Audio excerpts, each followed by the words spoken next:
পৃথিবীর ভিতরে সবচাইতে বড় পীর হলো পিতা এবং মাতা। বলেন কে?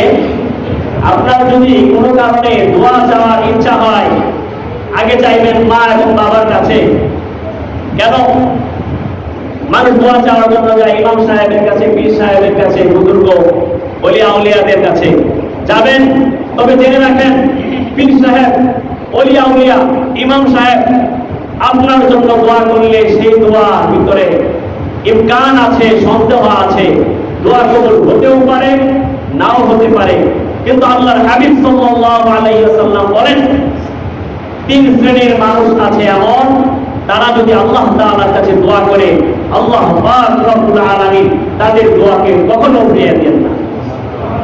এক নাম্বার হলো ওই মাজলুম ব্যক্তি যার প্রতি কোনো জালেম জুলুম করেছে, ওই জালেম ব্যক্তির জন্য যদি ওই মাজলুম দোয়া করে, ওই মাজলুমের দোয়া আল্লাহ তাআলার কাছে কখনো বৃথা যায় না, সাথে সাথে অ্যাটাক হয়ে যায়।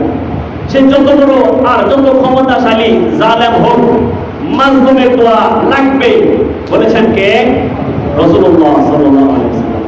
দুই নাম্বার, মুসাফির ব্যক্তি, যে ব্যক্তি সফর করে অন্যত্র গিয়েছে, আমরা সমাজে বোঝানোর জন্য বলতে পারি প্রবাসী মানুষ যারা ঘর বাড়ি ছেড়ে প্রবাসে আছে, তাদের দোয়া আল্লাহ তাআলা কবুল করেন।